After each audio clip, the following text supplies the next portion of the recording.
everyone, and thank you for tuning in to Wowhead Weekly number 77. My name is Panzer, and we have a lot to talk about today. I'm bad at intros. This is my co-host, Perculia, Wowhead site manager. Hey! And this is Pepe, and as you can see, we are very Legion-themed today, and we have a release date, and we have some merchandise, and we have some movie news, so yeah, let's get right into it. Release date. Things are exciting in the world of Warcraft.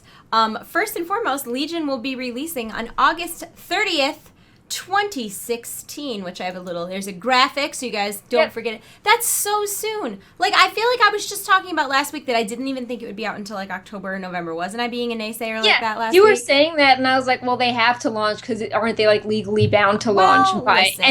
And then I thought they were going to really push it and be right end of September, and now I definitely thought at very minimum it would be, like, last possible minute. I did not anticipate an actual summer release in August, so I was very pleasantly surprised about that, because that also means that the pre-patch isn't too far out.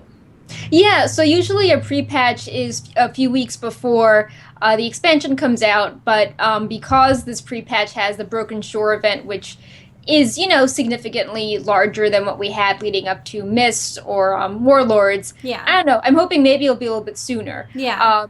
Which that means that, we have a release date even though we're not in beta yet, and when that pre-patch hits, that means that some stuff, goes away for good. Close. Yeah, beta is super, super close, though, because that was what we were talking about last week, was that we anticipated that beta would be shortly after Suramar went into the alpha, which that happened this week. So I have a feeling beta is going to be pretty close, but there's a lot to prepare for before that pre-patch, because I would say...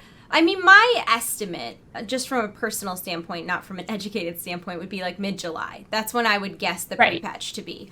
And there's a lot to do, because you're going to get rid of those challenge modes rewards and achievements and the mounts and the Transmog and all of that. The Archaeology Moose will be nerfed to probably like a 1 in 100, 1 in 200 drop rate. All of those Warlords digital rewards... You can't get them anymore. You can't get them anymore, which is weird. Why? So if you want the Raven, that's going away. But, why? I mean... I feel like very much the opposite. I feel like they should add the digital rewards for every collector's edition ever as an upgrade option. Why not? I feel like if they do that, then it makes sense. But right now, people will be like, oh, the vanilla collector's edition, that's going to keep going up in price because you can't get... those pets anymore, so my Warlords thing is diminished because anyone can buy my mountain pet forever.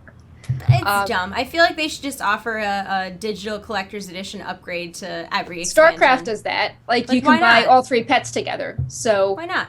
And I would pay I would pay the $20 or $30, whatever it would be, for each of the vanilla pets and stuff, because I don't know. That would make eBay go very out of control. Listen, people, it's really I know, it shouldn't be fair. Yeah. I kind of have a huge issue with scalpers anyways. I have this sealed expansion pack especially from 10 with years Blizzard ago. BlizzCon tickets this week and people exploiting that. Well, okay, on the bright side, we're going to talk about BlizzCon here in a second, but there are sources that are not eBay that you can get those from, the black market.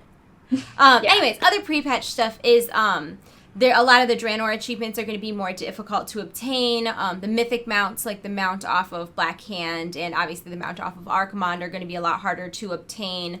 And the Garrison invasion bosses, are they going away completely? They're not going away, but it's, if good luck getting people to do a Garrison boss in Legion, Well, I guess in Legion you probably wouldn't need a bunch of people to do it. You could probably solo but them. It's you want to do all that grinding thing and hoping you get the right boss you want. It's just easier to look in LFG chat and to get the bosses you still need to get your achievements. I never see people doing those. Honestly, very rarely. And I feel like that's a cool thing that wasn't promoted enough, or maybe there wasn't the right rewards or something, because that was the gear was not very good. That was I did the Garrison invasions in the beginning, but then they added the bosses in 6.2 was when they added actual 1 or 2. They added them in the middle, but I don't think it's enough. The gear was just the gear wasn't comparable, and the rewards, again, they weren't unique mounts, they were just recolors, so I feel like people weren't as excited for them. But it was a really cool idea. It just, the implementation didn't go as well. But things that are going to be implemented well are the new Transmog system.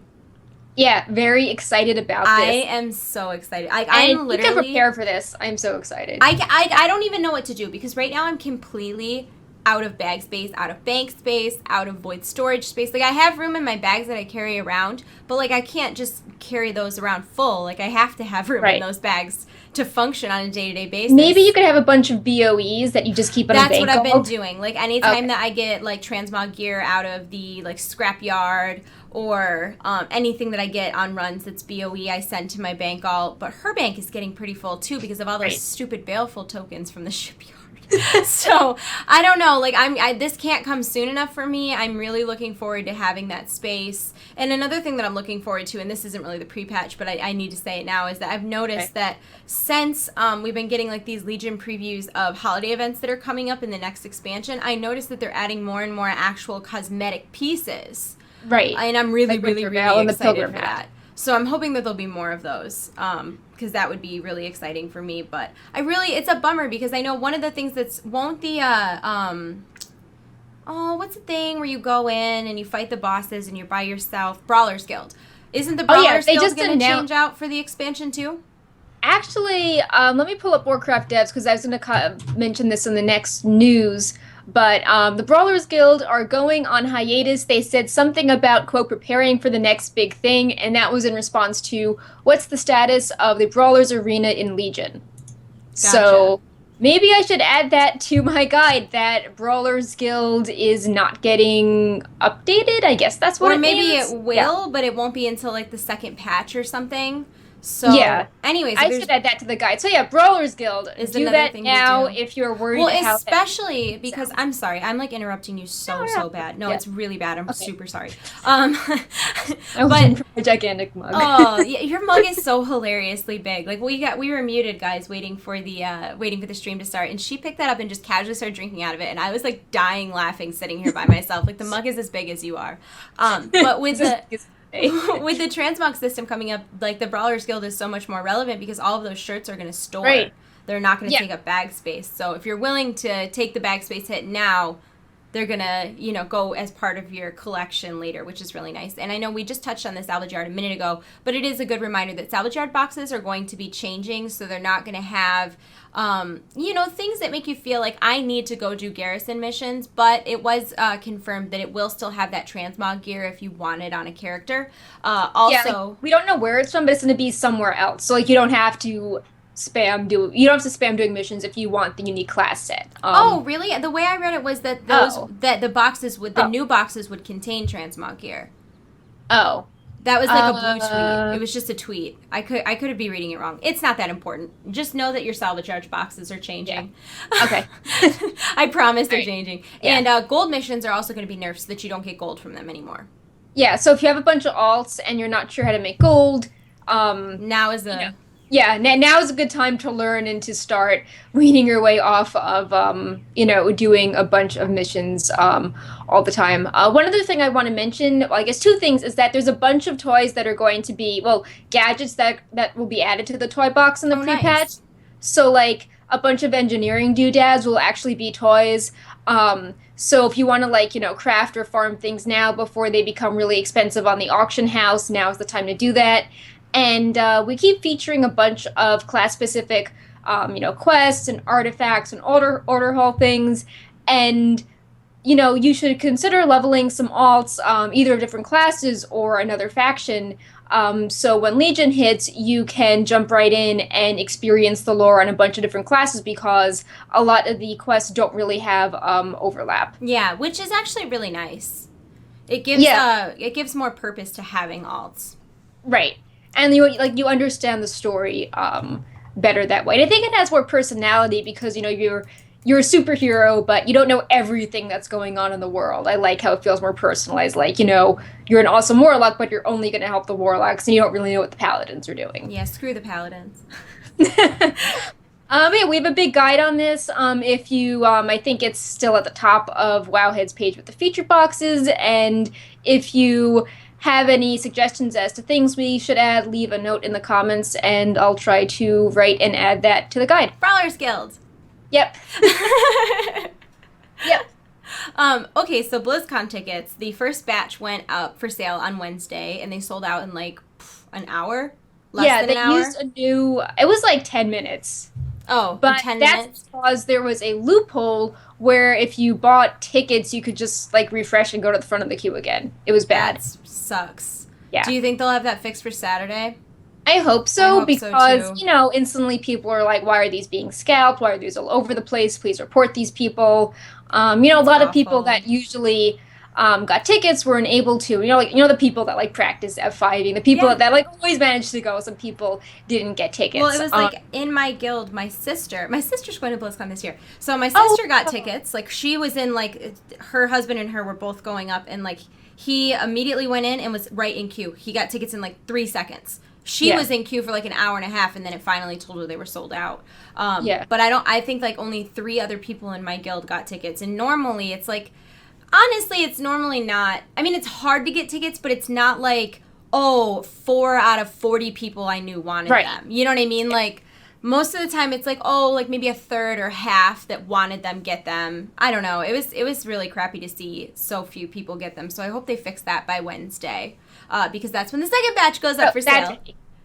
Saturday. The first batch was Wednesday. The second batch was Saturday. Words are hard. Saturday, April 23rd Yes. at 10 a.m. Pacific. Yes.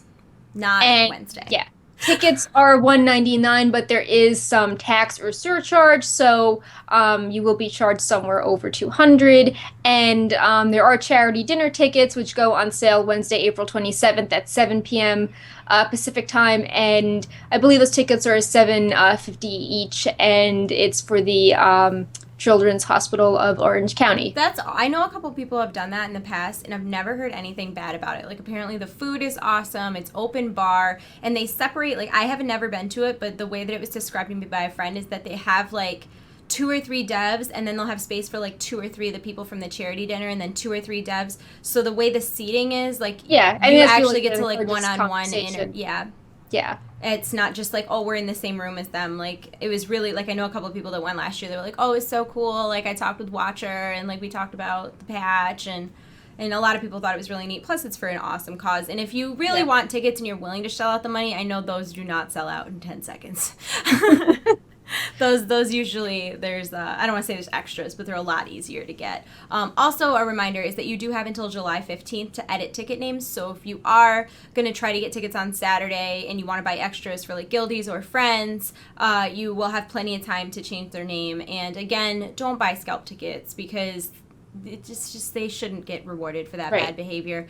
If you don't get tickets on Wednesday, well, obviously Wednesday's over, but if you didn't get tickets on Wednesday and you missed out on Saturday, I know a lot of people use LF BlizzCon, which they only sell them at face value, not at a scalped price. And usually those aren't like, oh, I bought extra tickets to sell them. It's like, oh, like my friend was going to go and it fell through or something. Yeah, So, and they're really good at making sure that, it's reputable people, like you have to log in to be able to, contact people. And they also talk about available rooms and available transportation as well. Yeah, so if you're looking to, like, I know, like, some people will do houses, they'll do, like, Airbnb and stuff and, like, ride, like, carpools. So it's a cool resource if it is something that you're planning on doing, going to BlizzCon. Me and my guild are getting a guild house this year. Ooh, nice. I'm really excited about it. I'm really excited. It was funny because it's in the Disney district of, like, housing. Right. So, like, it was a bunch of grown men fighting over who got the princess room and who got the cars room, and it's very cute. That's really funny that it's all themed. Yeah, like, it's not every room, but there's, like, a bunch of rooms that are definitely made to house a bunch of children. Like, one room sleeps, like, 5, like, single beds, but they're, like, double bunk beds and, like, small. Oh, my God. And it was great. Like, people are so fun. Anyways, moving on to alpha updates. This is very exciting. So you want to talk a little bit about Suramar? I have a slideshow. Sure. Actually, it was kicking me out a lot, but Suramar is open. You can put up the slideshow. Okay. And it's really pretty, and we can talk about Suramar and Court of Stars. So Suramar is the last Legion zone that is open. As you can see, it's very high elven, Nightborn influence. This was a group of night elves that were against the Legion, but they also secluded themselves from the other night elves during the War of the Ancients to kind of do their own thing. And as you can see, with how, it's a hostile area and whatnot, maybe their magic has gotten them in trouble. And Oh, the come other new on. dungeons, No way. They have swing sets. it's such a pretty area. There's like pastries and wine and the gardens and little gondola love boats.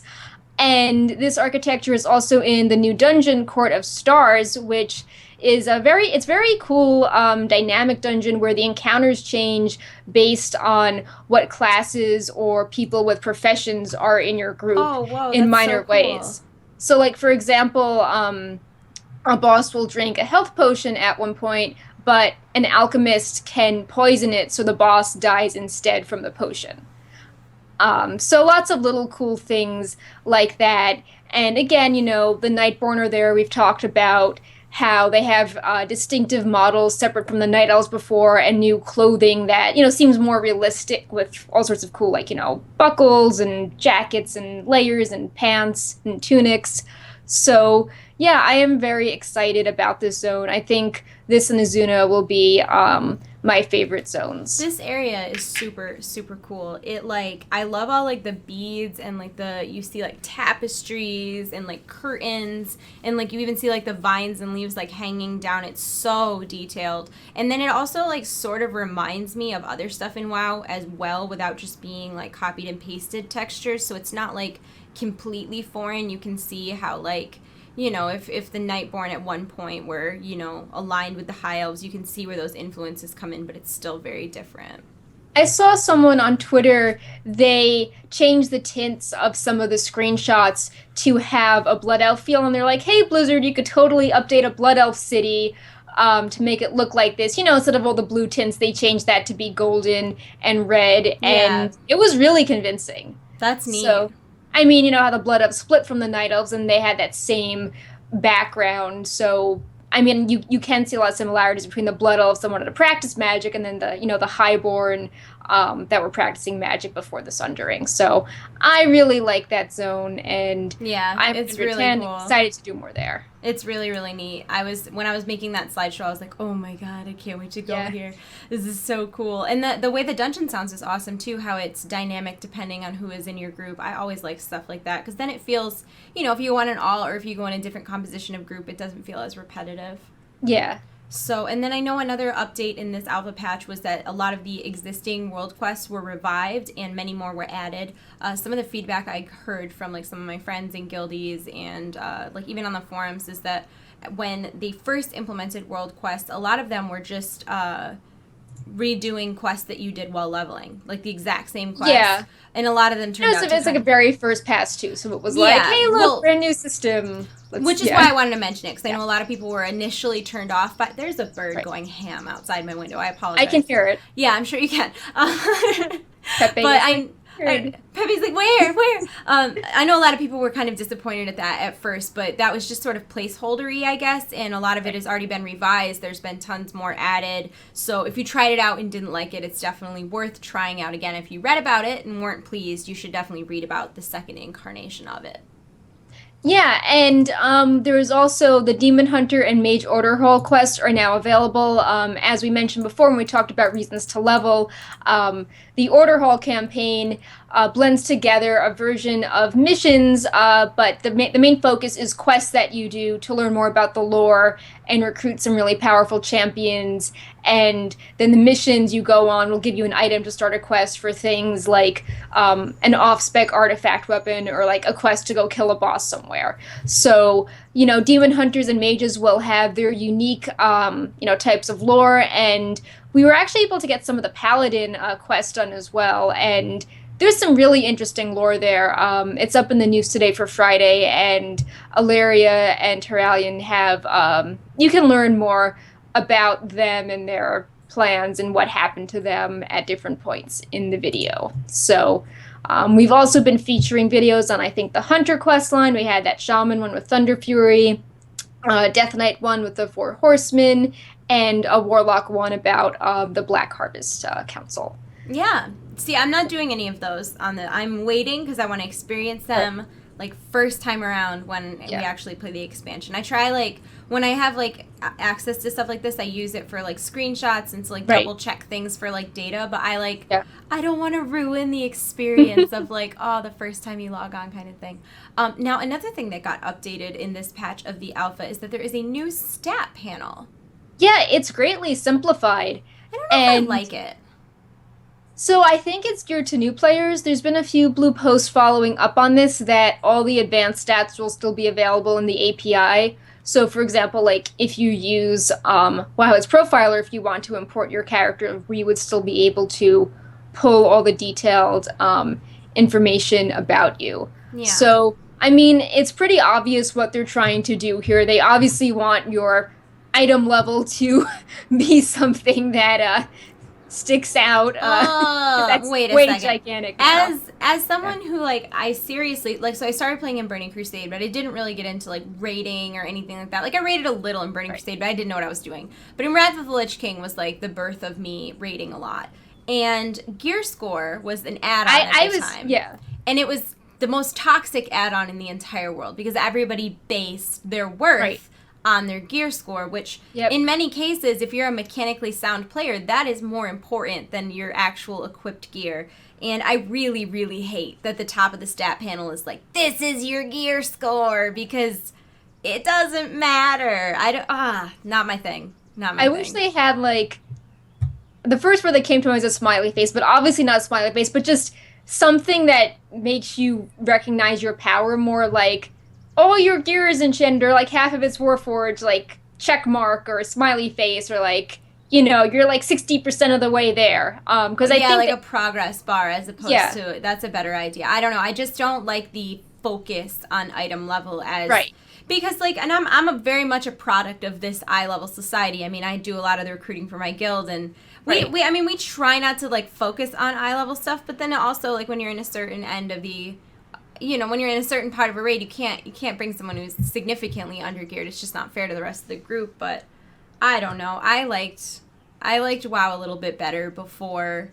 Not in general, just that aspect of WoW. Like before gear score was a thing. I liked it when people would advertise like, oh, you know, I have 600 spell power, fully enchanted. Like that was the kind of thing you would see. I also feel that with legendaries doing unique procs, and, you know, things like trinkets being interesting and how enchants do all these weird things like summoning dryads and rangers, that to distill things to the essence of an item level number is overly simplistic, while, you know, if they want to have variation, like, you know, what does your artifact get first, or like what, you know, which legendary do you equip out of 10 equips, I feel like they want you to be individual, and just sort of boiling your character down to an item level, you know, takes away from that. It does. No, I totally agree. I hope that they will consider. I like that it's still in the API, but why not have like an extra just checkbox where you can see like, you know, like settings, advanced settings.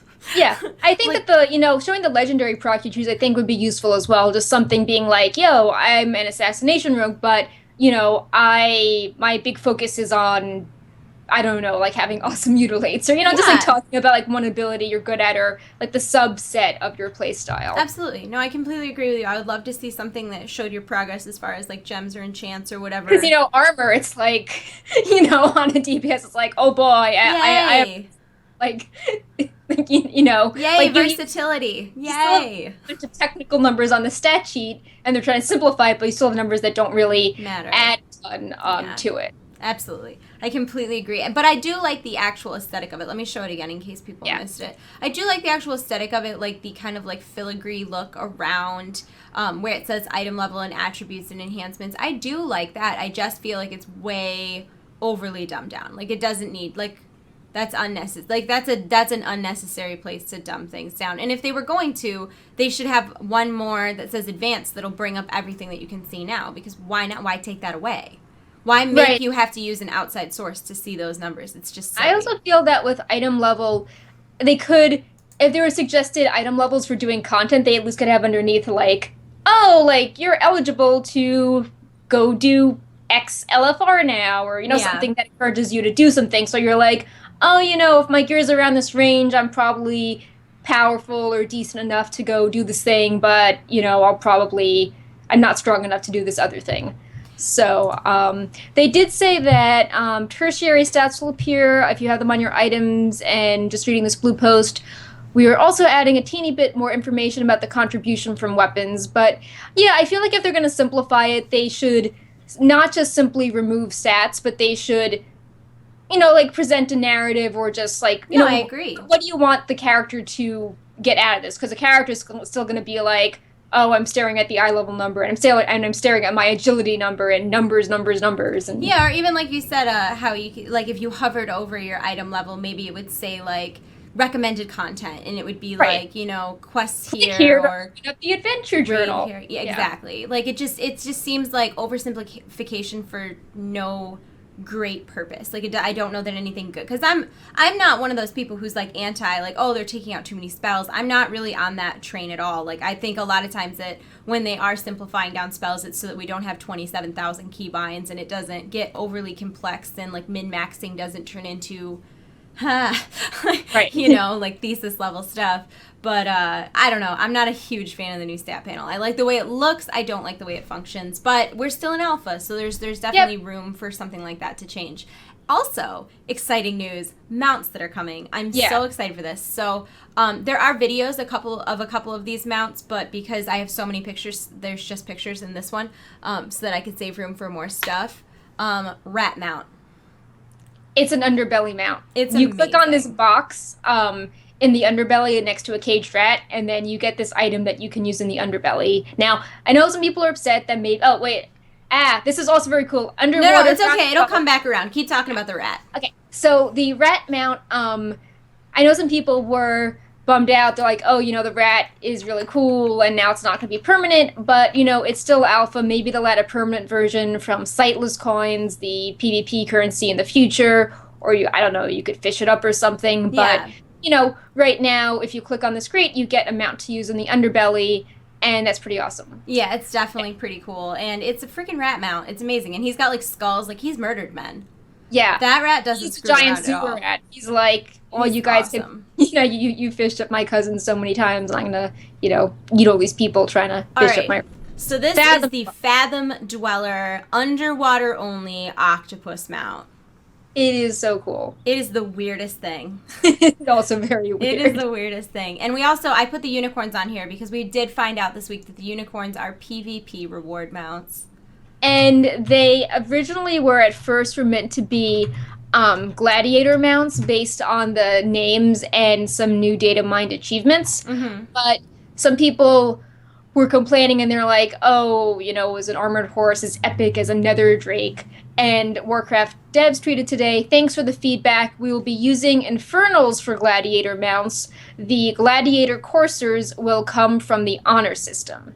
So, if the honor system is new, like you can gain prestige ranks in different levels. You get like pets and artifact appearances.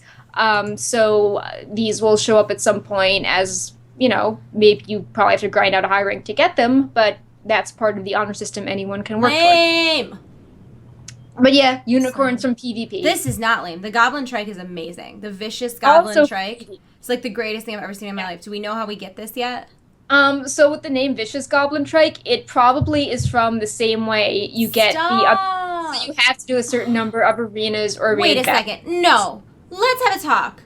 Blizzard developers in the world. Why? Why are we locking all of the new unique mounts to PvP? Why? I'm asking you a question.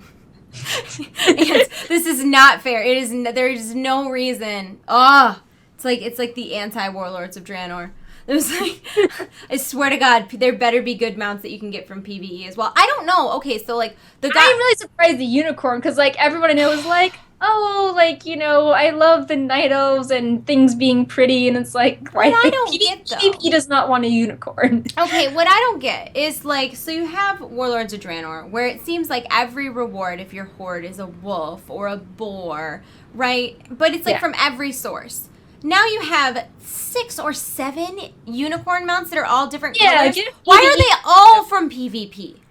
Yeah, couldn't there be like the unarmored ones from PvE? Like there's so many pretty ones in Azuna and Valshara, and now Suramar has spectral ones. So yeah. I'm not happy about this. I'm not happy about this. And I don't understand why the Goblin Trike would be tied to I don't understand why every mount that we found out about. So I know we found out the Spectral Moose, this Archaeology. So that's... Yeah, I'm pulling up the playlist to see what else we have. Oh, yeah, we have the other underwater fish, which... Well, those are going to be... All those are going to be fishing mounts, so they don't really count either. Spider mount to be terrifying. Do we know what the spider mount is from? So it says that he's from a vendor called the Mad Merchant, which I'm guessing is either some cool rare spawn, very expensive, or something tied to the Darkmoon Fair, because there's a few other toys tied to that vendor. So we have a spider mount, we have the fox mount, we have a turtle mount, we have a corehound mount from blacksmithing. The turtle mount is not like new though. It's like very similar to the Pandaren turtles. So we've got the corehound mount. That's a reskin. Keep going. I'm happy about the fox mount, but I have a feeling that I think the fox mount is going to be from herbalism. I thought the fox mount would be from like an Azuna faction because those are all like the little baby foxes were chilling in Azuna. Okay. So we have storm drakes, and I was thinking that one was going to be from the Stormheim rare boss elite. And those are pretty cool. Oh, we don't know. Okay, I thought you were going to be like, but it's from PvP. Yeah. We don't know where they're from. I was just saying that there's a lot of colors, and it would be cool if, all of them were in there in some way. We have Legion Hippogriffs. I don't know where they're from, and there's like an arcane color of them. Why are the unicorns PvP? I know. I'm hoping that there's the unarmored unicorns, the NPC creatures we're seeing around. I'm hoping that the unarmored ones are also mounts because I think they look prettier without all the armor on them. And those unicorns are like pastels and green and blue and pink. And what I just don't understand is why they don't have, like, okay, so you have a unicorn mount, 6 different colors. Why not make it, instead of being like, okay, 6 different ranks of PvP can get 6 different unicorn mounts, why not put one on a world boss, one from PvP, one from PvE, one from maybe like a quest, like a really rare drop, you know what I mean? Like, why not make those 6 different ways to get it? Why would you tie 6 unicorns to PvP? Well, so I think originally it was going to be one from each PvP season, and they wanted PvP seasons to be a lot shorter. So, like, not a season that takes up, 6 months, but something that's, I don't know, like, maybe 1 or 2, and it's like, oh, one's from Legion season 1, 2, 3, 4. So yeah, I mean, I think maybe next build, if they put the changes in by then, we'll see where all the horses will fit in. If they'll be like, okay, we actually don't need 6 as prestige tiers. Like, it would be weird if all 6 were from the honor system because we data mined some pets, and there's only, 1 pet for the Alliance and Horde so far, so it would be lopsided if there's, 1 pet you get but 6 mounts. I don't know, I just feel like if I were, and I'm not a game developer, but I would think that you'd be hitting more of the player base by spreading those out as opposed to, like, being like, okay, every season you get a different color unicorn, like, okay, so you have the Goblin Trike, maybe you get the red one from PvP and the blue one from this, like, that's how I would do that, because it's encouraging people to do more things to get more things. Right, and I understand you need to have, like, some mounts need to feel special, like, like the Mythic Archimond. But it's not special if there's 6 colors of it already. Right. Well, I mean, that's why I don't think they're going to put all 6 on the honor system. And the honor system's open to everyone, so it's like, it's no longer exclusive at that point. Yeah. But yeah, hopefully we'll see, they're still adding mounts like the, Fathom Dweller we data mined this past build. The Rat mount was just added, it's still alpha, so, maybe the world drop, the bosses, we don't have loot from them yet. We don't know if, like, Gul'dan drops a mount. So, yeah, there's still time. Yeah. I mean, they did add a bunch of PvP stuff relatively late, and they also added PvP pets this build, so maybe, like, this build was just, like, very heavy on the PvP rewards. Yeah. I'm okay, so I sound angrier than I am. There's a lot of teasing in this. I'm not really angry about unicorns, but I mean, I would like a unicorn. Yeah. So, I mean, I don't not want the unicorn. Like unicorn. Oh my gosh, so this is super cool too. One of the toys that came in this build is called Narcissa's Mirror. I don't know if you're trying to load something up because the screen just flashed. No, I just mouse. You saw that. That was only a flash for you. Okay, Kirk. I see. Anyways, Narcissa's Mirror is a new toy that popped up in this build of the alpha that makes your companion pet take the form of you. That's not the right button. Oh God, is this? Oh no. Oh no. Oh, where is it? Oh no. Update. Update. We might. Okay. Okay. Narcissus Mirror is lost. 404 Narcissus Mirror not found. I was going to show you a video of that, but clearly I screwed that up somewhere. It basically literally just makes your companion pet take the form of like a little you. Like a little baby you. It's very cool. Yeah, and it works with a lot of different things. So, if it's a pet that normally flies, you will, like, mini you will fly in the air. That's amazing. If you use the pet biscuit to make the pet bigger or smaller, when you transform it, it will keep that size. So you can have a little tiny version of yourself. We have these all in the data mining Legion build 21531 post, and yeah, it's a really video. cute. Yeah, there's also a video as well showing how you get. I just don't have it apparently. It's meant to be 1,000 pet charms, and it's from a vendor in Dalaran and in the pet shop with Brianni. Yep. So it's very cool. I'm sorry that I showed you every video except the one I was trying to show you. That was typical me and also my bad. Okay, so we were just talking about PvP. This is a good transition, kind of. Yeah. And one of the things we talked about were the new pets that were going to be part of the prestige for PvP. So this is the Horde pet, and this is the Alliance pet. They're really cool. They remind me of kobolds almost. Yeah, their official names are the Alliance Enthusiast and the Horde Fanatic, and they have fun flavor text like maybe a bit too enthusiastic. Oh my god, that's amazing. And if you look closely at the models, they've got so much stuff on their back. Like, they've got a sword, they've got a pet banner with a flag on it, they've got a banjo. They're holding a lot of they're things. ready. They're ready for things. They have like a sleeping bag in case they want to take a nap on the battlefield. Like, they're prepared. Yeah, they are your biggest fan. They're ready. They're ready, and they're going to share.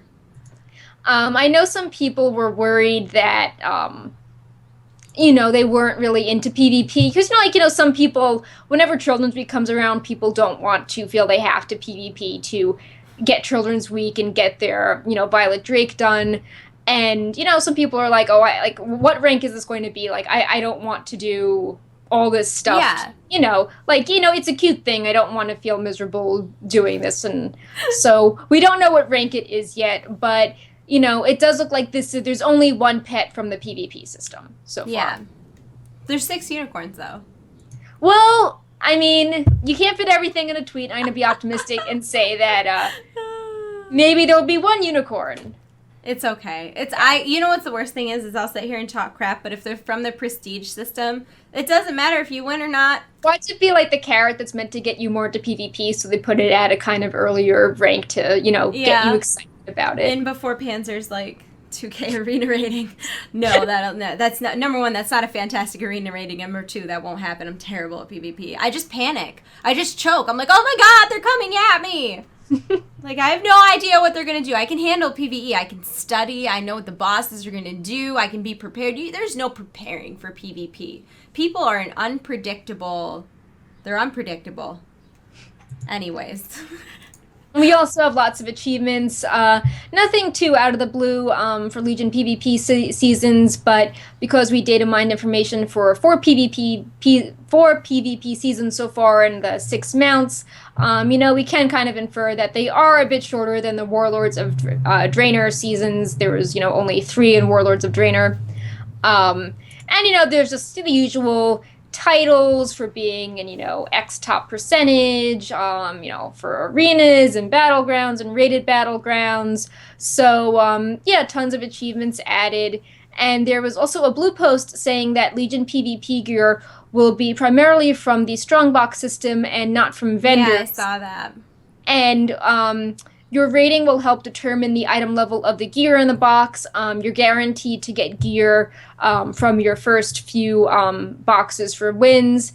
And they were talking about how the activities you do determine the maximum item level the gear can be. So in addition to your rating, determining the item level, doing arenas and rated battlegrounds will reward gear that has the potential to be the best PvP gear, while if you're doing, activities with less coordination that aren't ranked like just regular battlegrounds, the gear, it doesn't have the potential to be as strong.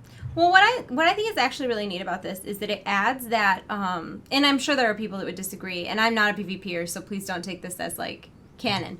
But what I think is really interesting about that is that it adds that excitement of getting loot and like winning loot into PvP. Whereas, in the past, most of the time when you're getting gear, you're looking at just, saving up, going to a vendor, getting the piece, equipping it. It's not like, oh, I got the thing, Whereas when you're raiding and you see that piece of gear drop and you either roll or do DKP or whatever you do in your guild, it's always so exciting to get that new piece of loot because you didn't know you were going to get it. You might get it, but you didn't know you were going to get it. So I think that's an interesting idea to add to something like PvP, but then I also worry for, when you need that one or two pieces left and then you just keep getting the helmet. They were also talking about trying to diminish the importance gear plays in PvP. So like it will still make your character stronger, but the idea is that when you go into PvP, your spec has like a preset stat template. And that, like if you put on a piece of gear, you'll be like X times more powerful. But in Legion, that percentage increase of power you get will be much less. Yeah. So, I mean, that should also, I think it's a little weird that currently in Warlords, when people ask about gearing up, it's just like, oh, just go do Ashran a little bit and, get your PvP gear and then, never do PvP again and then take your PvP gear and go PvE. So I think they're trying to break up that weird flow as well. Yeah, I feel bad because I'm not on the, WoW hate train, but I feel like a lot of things that happened in Warlords of Draenor were lessons to be learned. Yep. And that was definitely one of them. Okay, other exciting things is a bunch of new pets were in this build, only we don't have models of them yet, which is really upsetting, but use your imagination. I think maybe, I'm not sure if we do, but we didn't just show them yet. As you can talk and I'll click on things. Okay, well, just to see one of them is called a lurking owl kitten. It's a little baby adorable owl kitten. Are you is that real? Why? Yeah. It's like the Moonkin artifact boomkin thing. It's like a baby feral boomkin. Then there is the untethered wormling, which I assume is like a mana worm. Yeah. Oh, actually, we do have models up for these now. Maybe I'll do a post later. I'm doing hand signals, so I think people get the gist of what it is. But yeah, the model for the lurking owl kitten is very pretty. I cannot show that on screen. I'm sorry. I have no method of doing that. Go to Wowhead. Check it out. It's worth it. There was also the Transmutant. Now, what is that? What is the Transmutant? I am opening it up right now. So the Transmutant is a magic. It's from Alchemy. Okay. And the tag is when alchemy goes wrong. Oh, God. Wrong. And it is some type of... Is it a glob? Yeah, it's a dark, angry, black-purple ooze. Oh, it's ooze. Perfect. And then there's also the Hungering Claw, which I assumed was going to be like the creepy claw. It looks like a Yogg-Saron tentacle, which is kind of cool. Oh. Because, that was one of the... I was, making a joke about an old gods-looking pet, for April Fools with the Dark Moon Fair and stuff like that. And then it happened. Oh, the untethered wormling is kind of cute. It's got this little mana gem on its forehead. It's so cute. Then there was some changes to pet battles. Notably, Howl Bomb was nerfed or will be nerfed when Legion comes out. And then my favorite pet item that's coming so far in Legion is called the Young Mutant War Turtle item. Now, you buy this item, and then you put it on the ground, and pets come out of it, and you and other players around you can fight and capture the pets. Yeah, and it's also cute because you can get it from the Dalaran Underbelly, and in Wrath Dalaran, there was the Teenage Mutant Ninja Turtle reference with the little turtles in the corner. Yeah. And I don't think they're there in Legion Dalaran because of how things got revamped, but it's nice that there's still a tribute to them in the sewers. Absolutely. That's a cool way to... And I wonder about that, too. I feel like there's so much cool stuff in the Dalaran Underbelly, which is like a terrifying place to be. Right. Like the sewers are a dangerous, dangerous place. And but there's so many cool things like... Are you going to strategically drop your Mutant War Turtle item? You don't want other people to jack your turtles. Right. Just saying. It costs a ton of sightless eyes, so maybe I'll try to farm them up and see what it does. We'll see. Yeah. Okay, and then also I wanted to mention some of the new glyphs that were in this alpha patch because they're amazing. I know. Mages, hold your butts because this is so cool. The first blink is called Glyph of Blink Bow, which makes a rainbow follow you when you blink. Yeah. Are you kidding me? Like, you're the Nyan Cat of You're going WoW to be world. rolling a mage as an alt. I have a mage alt. I already have a mage alt. She's level 100. Yeah. Her name's Cosmic Panzer. So there we go. Then there's also Glyph of Falling Rainbow, which makes a rainbow follow you while you're slow falling. Like, this is too much. I can't handle this. Like, if I can't ride a unicorn, I will just be a unicorn. Yes. So I thought those were, like, super cool vanity glyphs. Then there's also Glyph of Burnout, which is for rogues, which makes a trail of smoke follow you while you're sprinting, which I thought was super cute and kind of reminded me of, like, Wile E. Coyote. And then there was Glyph of Fearsome Metamorphosis. This is for demon hunters, and I thought the flavor text on this was super cute because it makes your metamorphosis send nearby creatures fleeing in terror. Yeah. So that's hilarious and adorable. Also, we got some updates for the druid artifacts on this alpha, and it makes it so that their forms will actually change color based on their race. I covered our faces. Don't be alarmed. As you can see on the... It would be, if you were looking at it, on the left side is Troll and Night Elf, and then Tauren and Worgen, correct? Yeah. And we added these recently to our artifact calculators. So if you were wondering why there was a billion appearances for Feral and Guardian Druids, that's because we're showing you all the different options that each race gets. We have a little mouse over, so if you forget what these pictures look like, you can just go to the artifact calculator and, move mouse over each square, and it will tell you that, which one is for which race. It's really neat that they're still retaining race flair even with the artifact forms that will change everything about them. Like druids, yeah. Feral and Guardian Druids are so freaking cool in Legion. It's unreasonable. It's almost unfair. I don't want to talk about it anymore. You want to talk a little bit about the Broken Shore event and weapons? Sure. So the Broken Shore event... Wait, do I need a spoiler tag? We can do it without because we talked about the spoilers last week. Okay. So, just as a recap with the video, the Alliance questline is now open. This is meant to be a scenario that up to 40 people can do. And, basically Gul'dan is back. There's lots of demons, Burning Legion. The faction leaders try to, go and fight him. The Legion cinematic is related to these events.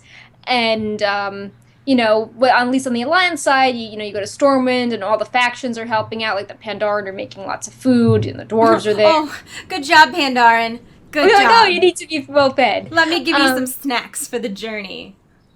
And then you go to the Broken Shore, which, as you've mentioned, it's also the location for some of the artifact acquisition quest lines, and the Horde is also there, and we have a spoiler video if you want to see it. I won't get into the lore of it now because we did last week, but this week we highlighted some of the weapons you get from the quests in the series, and the reaction has been overly really positive because these weapons, they're very simple. We've seen a lot of artifact weapons that are, flashy or... very elaborate. There's just, there's so much stuff going on. But these weapons are simple. People have commented they look like something that could be actually in the Warcraft movie. And Alliance has the gold and blue tint, and Horde has the red and silver tint. And they look really nice, and they are up in the Legion dressing room, and on our YouTube we have videos for the Alliance and all the Horde models. Yeah. So it's also interesting because, it's like, no weapons in Legion.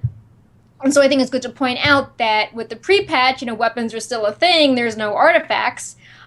So, you can still collect some cool weapon models. Yeah, even absolutely. Up to Legion. Absolutely. This was super cool. Speaking of Transmog, I was super excited. I had different news written today, and I'm like, no, we were doing this instead. No, Perk literally, messages me, and she's like, you need to clear a slide. I'm like, I mean, I will, but what? And that's probably where we lost that video that I couldn't find. That was probably a slide that I cleared, because this is super cool. So demon hunters have different appearances in the same armor as, say, like a rogue. And it's almost comparable to kind of like the differences between male and females in a lot of gear, but it's like you can see more of their tattoos, the helmets appear different. So I made a little slideshow that you guys could see. With the demon hunters on top and rogues on the bottom. And this will go through a couple times so you can see how vastly different gear looks on demon hunters than other classes. It's awesome. Yeah, so what you're seeing now are some of the quest sets and also some of the gear that drops from dungeons. And the helms and chests for both male and female appear to have modifications. So for the helms, different ways the eyes are colored. Eyes are covered, so like the hood protrudes down more. Or what I thought was interesting for the red dungeon set is that on the regular model, you see the eyes, but then the mouth is covered up by this like bandana. But then for demon hunters, the eyes are covered with this jeweled headband, but you can see more of their face. Yeah. Oh no, this was super neat. I see why I needed to clear a slide. I get it. I think it's really cool that they put that kind of time into making demon hunters not just look like rogues with horns. And it's also interesting how, like you spend all this time with tattoo customization, and we talked last week about Blizzard adding dozens of more tattoo customization options, and people have been pointing out that for Vengeance Demon Hunters, some of the abilities are themed after the tattoos, so, it makes sense that if the fantasy is that you're drawing upon, like, the magical powers that you have, that, you're showing those off. You're letting the magic from your tattoos, directly sear your enemy. Absolutely. No, it's super cool. I thought this was like a very, very, very cool change, and it wasn't something I would have expected, and it's very well done too. It's subtle enough where it doesn't look like ridiculous, I guess, and the gear still looks similar enough where, it's the same gear. Right. It's just the demon hunter version of that gear, and I think it's neat that they did that. And that's something where it's the exact same piece of gear, but if a rogue equips it, it looks one way, and a demon hunter equips it, it looks another way. Right. So, and druids and monks are part of that. Oh, yeah. Druids and monks. They're things, too. Sorry, guys. One of the slides we were showing in the rotation is how, this is also in the Legion Wardrobe UI. That's how I first came across it. I was, looking up tier stuff for another post, and then I realized, I'm like, hey, Did you have a miniature heart attack? I feel like I wish I had that reaction on camera of you, like, oh, just scrolling through the thing. Oh, my God. Yeah, because my rogue has the white chest piece, and like her skin's kind of pale, so I'm like, does she have more coverage, or is is her skin showing through? Is it that same white, or are the shirts totally different? And then I popped it up on the demon, and I was like, oh my God, I can see tattoos with this shirt, and I definitely can do that on the rogue. So super cool. This was a really cool find. You should pat yourself on the back because this is awesome. And I think again, I feel like one of the concerns with demon hunters has been that they're just going to be rogues with double jump, or rogues with horns. And like when you see them put all of this time and effort into making them have their own unique fantasy, I think it shows that a lot of care was put into demon hunters as a class, and they weren't an afterthought. They were definitely... Yeah, however, I'm not sure if I'm switching between a demon hunter or a rogue yet, so I'm like, okay, demon hunter is getting the metamorphosis glyphs and the glide and all the customization options, like, what's... Well, listen, you can have a glyph of burning speed, and when you run, your rogue will have a little smoke trail behind you. Right, but they need to do. I need to feel cool as a rogue as well. Yeah. Well, to be fair, I really think that the rogue class order hall is super cool with like the big piles of treasure. Pepe's there, and I'm loyal to Pepe's there. But I don't know. I get this feeling that Pepe is going to be popping up more and more as the builds go on. I don't know what's going to happen if Pepe's in the Demon Hunter Hall, though. That's it. Perk's rerolling. She's been playing the same character since BC. Perk will reroll if Pepe's in the Demon Hunter starting area or the Demon Hunter order hall. That's funny. There was also some cool archaeology updates that we got. One of which is kind of cosmetic, but it's an awesome quality of life change. It's a visual update that gives you a buff and an animation that will appear over your character's head when you're within clickable distance of a fragment for a dig site. So this is what the buff looks like. Oh my goodness, it's right here. As you can see, like a little like shiny shovel appears above your head. It reminds me of, like when you get an idea and there's the light bulb. It's exactly like that, only it's a shovel. And then there's also a buff that you get that shows up on your screen that says like, you're on top of it or something like that. So I think that's a really cute idea. Although I'm not going to lie, I have not had that issue. I didn't think that Archaeology was like, oh, this is... So, I mean, they made the dig site so much smaller in Warlords of Draenor that wasn't really an issue. But I know a lot of people were turned off to Archaeology, though, so... I don't know. I think Archaeology is a cool profession. I don't know. I think the issue is that when there wasn't flying in Warlords, people were like, I did it while I was leveling, and you get a ton of experience for doing it, so I just would be like, oh, here's the quest, here's the bonus level, here's the bonus but, some people are impatient or... they're just like, I want to do something for an hour, and then it's like... It's not a race, ladies and gentlemen. It's not a race. I was really excited when I did, when we were leveling in Warlords of Draenor for the very first time. There's that area in Frostfire Ridge, and there's a bunch of quests. There's a bonus objective in the middle, and then there's a dig site that spawns there, too. Right. So I did the quest with the puppy, where you have to go in, and both the parents die. It's really sad. Or maybe the mom dies, and the dad's okay. I don't know. It was a very Disney movie puppy quest. And then I went to the dig site and immediately got the puppy. That was like the next thing that happened. So I was really excited about that. What else happened with Archaeology? So we previously data mined a bunch of cool rewards for an achievement called A Keen Eye. And we actually got one of them on the alpha. There was a quest line to collect 200 more of the Ancients fragments, which are quest-specific fragments that drop along with regular profession fragments. And it rewarded a toy, the Crystalline Eye of Undravius, and the use is peer through the eye to see a world where the demons won the War of the Ancients. And what that does, it transforms everything around you. The environment is a fellscape with falling infernals, and all of the NPCs turn into demons. So it's fun to use that in an area where there's like a faction leader, and all of a sudden they're a demon in, in disguise.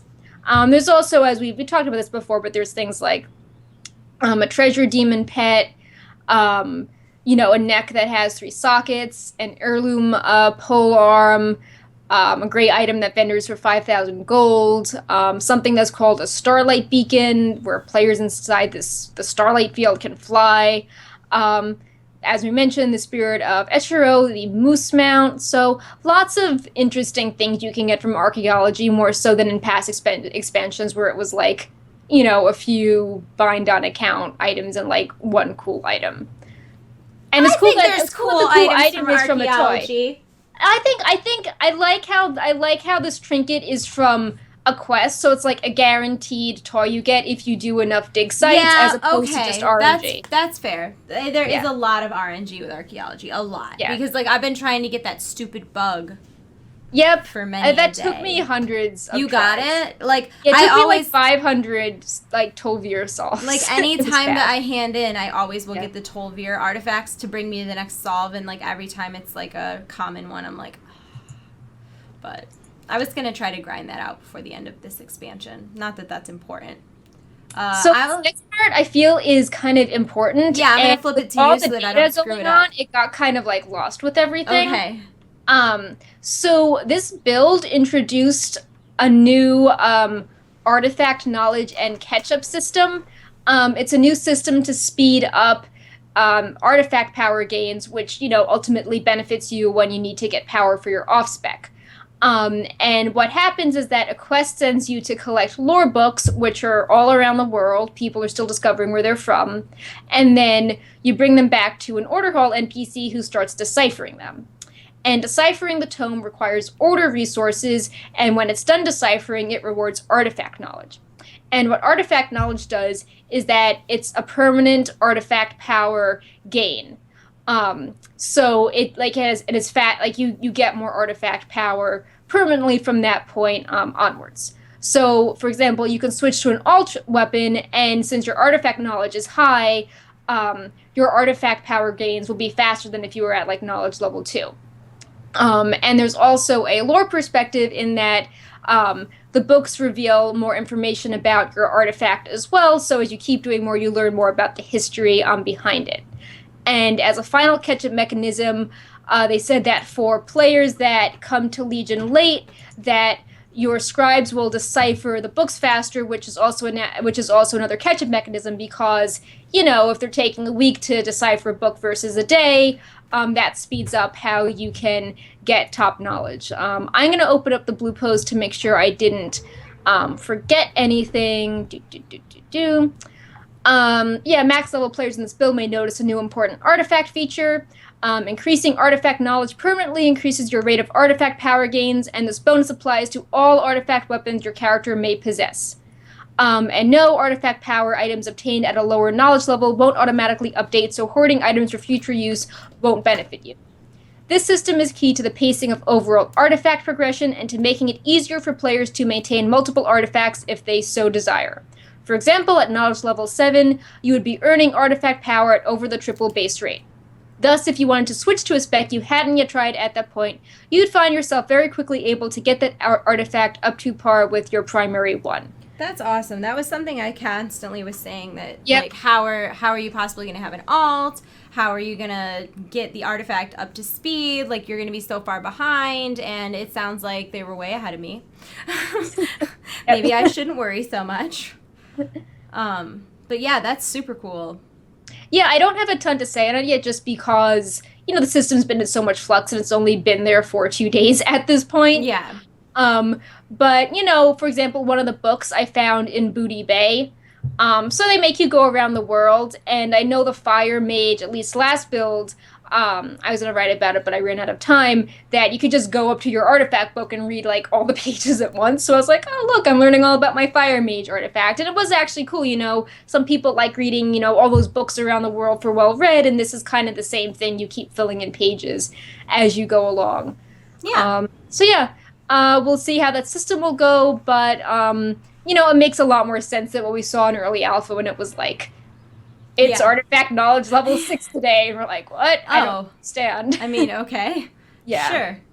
So this was cool. Moving on. Yeah. I did not do this, but I saw you and Katsuki did it, and I thought it was super cool. There's a new quest in the Underbelly that allows you to, like, drink a potion, and then it, like, gives you a buff and turns you into a thing. Yeah, and keep in mind the Underbelly is a PvP area if you bribe the guards to go away. And so if you complete this quest right now, you get some of the Sightless Eye coins, which are needed to bribe the guards or to buy recipes, and you get a unique survivability buff. And some of these are really cool, and they're like throwbacks to the Underbelly elixir in Wrath of the Lich King. Absolutely. That's exactly what I thought, too. So, like, there's a Tuskar, and you can fish Sightless Eyes from open water in the Underbelly. There's a Dryad, which is the buff Kitsuki got, which makes you use Nature Charge in the Underbelly, and, like, you can just walk around as, like, Myloon. You can become a Night Fallen, and instead of dying, you'll turn into a Withered. There's a Scrog, which triples damage and health. I don't know what the candles do, but there's a Kobold, which collects candles from the corpses of your enemies. And then this is cool, there is a Harpy, which is while transformed in the Underbelly, you can fly for short periods of time. Oh, that's cool. So, I don't know, like, maybe if you don't want people to attack you, you could, like, fly up the top of the sewer and then fly over the top part, or, like, I don't know, pass down someone or CC someone. In our minds, we went to exact opposite places. Oh, okay. You said, oh, well, maybe you could fly to get away. And I was thinking, you could fly to attack people. See, I'm all about, like, oh, I want to, like, go to the black market auction house or, like, buy my pet and, like, avoid the person trying to kill me. It's the unicorns, man. Yeah. It's the unicorns. So yeah, I think that's about it for our alpha news, but we do have a bit of live news, and then we have Overwatch! We have a ton of movie news. Yes! So. Okay, I'm super excited about this next thing. So, first of all, baby frickin' Winston is now available in the World of Warcraft. Look how flippin' cute he is. You should put the camera on you because I'm becoming stripy again and I want to cover the sun. Bam! Okay, awesome. Well, baby Winston's gone now. But that's okay, because I have a video to show you guys while I talk about Overwatch. Bam. Okay, so this is all the stuff that you get from the Overwatch Origins Edition pre-order. It's awesome. That Soldier 76 skin. Handsome guy.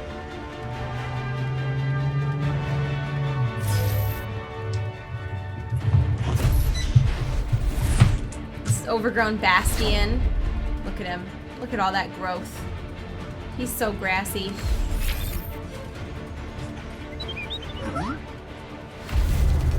Then there is Reaper before he was Reaper. So this is him as Blackwater Reyes, I think is his name. Blackwatch Reyes, not water. Not the same thing at all. This is security guard Farah.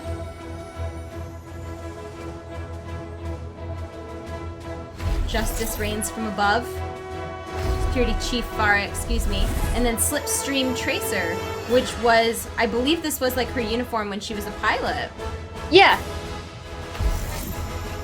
You'll notice she does not have her time controlling device because that was prior to the accident. Anyone else? These are awesome. These are the wings that you get in Diablo. These are in-game now, and they look flippin' amazing. And the gold part of the wings crocks on and off. Those are the StarCraft portraits. Then we have the exclusive card back for Overwatch, which is like animated. It's really cool. And then we are back to Baby Winston. Your dog likes Baby Winston. I hear him. He's downstairs. I don't know what he's barking at. Don't worry, loves. And then Tracer also just got put into, so it's actually technically too late for Tracer, but Tracer was another reward for pre-ordering Overwatch. So 10 out of 10 would recommend. Awesome, awesome rewards for that. The hunter lies in wait. Oh, and there's the new, I flipped away too soon. I'm sorry. There's the Noir Widowmaker that she has like the really cool like dreadlocks that are like cyborg. She's cool. That's awesome she has a skin. red corset. She's a red corset. I like the new Victorian skins. Did you like freak out when you saw those? Yeah, I did. Like the jacket is so cool with the tails on the back and all the little details. That would be very cool to have. So also Blizzard Gear Shop needs to expand and do yes. Oh my god, yes. While we're talking about Overwatch, I do want to remind everybody the Overwatch beta, if you are in the closed beta, goes down on the 25th at 10 a.m. Pacific time. Then the early access period begins on May 2nd at 4 p.m. Pacific time. The open beta begins on May 4th at 4 p.m. Pacific time. And the entire jig is up on May 9th at 10 Also, a.m. can we Pacific talk time. about how cool the Uber rides are? Like, okay, so they're super cool, but I'm like too salty to talk about this.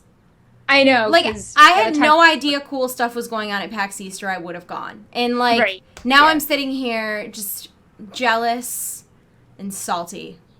For people that don't know, Uber, like, they got these very unique vehicles. They got, like, a Lamborghini. I know, and they painted it to be, like, Tracer and Diva, and the drivers are dressed up like them. Yeah. And, that's super. They spent a lot of money on this marketing campaign at PAX East. Like, a lot. Like, millions of dollars on this marketing campaign at PAX East. They have, like, a Lamborghini, and then there's, like, these two, like, big raised up, almost like monster trucks that are Soldier 76 themed. And then there's also, like, I don't know what they are. I'm sorry. I'm not car-y enough to know. But I also saw two cars that looked like giant go-karts, to be honest. Like, so I guess I don't know what they are at all, but they were all Diva themed. And then they had, like, cosplayers of those characters. And I don't know if they were the drivers or if they were just posing near them when they were at the convention, because they had them as, like, a display as well. That was awesome. There's a Polaris slingshot and a Ford F650 super truck. Yeah, I knew the truck. I knew it was a Ford F-160. I didn't know Polaris made cars. I knew they made, like, snowmobiles. So maybe it is a giant go-kart. Right. But they were super cool, and it was, like, a partnership with Uber, so, like, if you're lucky enough and you were at PAX East, you could actually get Ubered to wherever you went in those vehicles. And a lot of people are hoping that those will be at BlizzCon this year as well. Yeah, I mean... They better be! My God, you paid enough money. As shoppers, yeah. Well, it'd be awesome if they were Ubers, if they were actually Ubers, although driving in LA is a little more dangerous than driving in Boston. Right. But anyways, super cool. Yeah, just quick before we do movie news, there's the Apexis bonus event. Wait, there's a Taco Bell promotion. Oh. There's Overwatch cups at Taco Bell. There's also a, that's part of a thing with Razer as well, I believe. Yeah, you can win a special Overwatch headset, but who cares? There's cups at Taco Bell that have like Tracer and Widowmaker and stuff on them. It's just any large drink, you get a cup. So Yep. I don't eat Taco Bell. I'm missing the enzyme that digests it, but I will go and get sodas so that I have all of those cups because they're Collect super all cool. 4 Overwatch cups from Taco Bell from now until May 18th. And you can also get a digital copy of Overwatch or an exclusive Overwatch-themed Kraken Pro gaming headset by Razer. Yep. And the heroes are Tracer, Winston Reaper, and Soldier 76. Oh, weird. I would have thought Widowmaker would have been one of them. Because they just Yeah. had her big animation. I totally Right. would. It was just an assumption. But Yeah. see, someone gets it. So someone was like, "Did you say cup?" And then all these like hype icons. Yeah, that's right, cups. I said it. So yeah, I didn't mean to interrupt you, but the cups were really important. The cups are more exciting than the Apexis event. Yeah. Oh, I mean, you're not wrong. You're not wrong. But the Apexis bonus event is going on right now. It lasts through Monday, and that's the one where you go and do stuff in Tanan, right? No. Yep. Yeah. Yeah, you do. You do the Apexis events, and because the best Apexis events are in Tanan, Yeah. you get the quest, and you get a bunch of Apexis and garrison resources and oil and every resource when you turn that in. And you probably have a ton of stuff you can get Apexis crystals with, but if you still want to spend them on things, there are 6 pets, including the Blazing Firehawk. There are mounts, including the Reins of the Corrupted Dreadwing. There are transmog items. Maybe you care about that more now for the Horde. They're like Laughing Skull helms. And there's the Rookmore Sacred Memory toy. And, if you have alts, you can spend the token Apexis on Baleful tokens, which create gear that's eye level 650, scaling up to 695. Or if you're like an alt and you want to get into raiding, you can get the Seals of Inevitable Fate by turning in Apexis. Did you say the mount? Yeah, you said the mount. Yeah, and that's the really expensive one for 150,000. Well, okay, for the record, a lot of the things you just said you also have to have rep for. Right. So, but I mean, you probably do, like, if you did Draenor Pathfinder, you would have the rep for these things. You would totally not have the rep for the Laughing Skulls. Right, true, but That one's awful. Yeah, Laughing Skull Everything is, else you would probably have. Laughing Skull is the Trading Post faction. It's awful. It's a super grindy rep. It's just like, go kill things a lot for like 10 hours, and then you get a helmet. Yay! They're cool helmets, though, for the record. Movie news. Moving on from Apexis. Yeah, this is exciting. Yes. Okay, so I have the trailer. Let's watch it. Ready, go. Okay.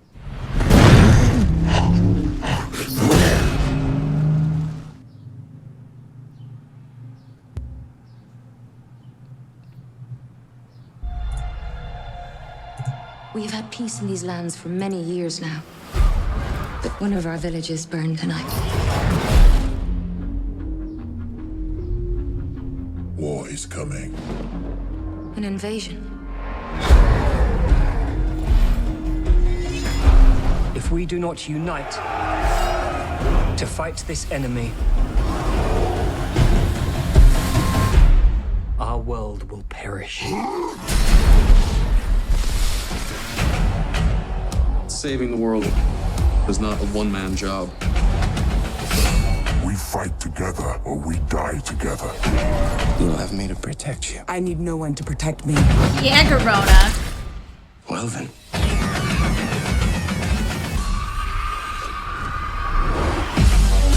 They're stronger. Be smarter.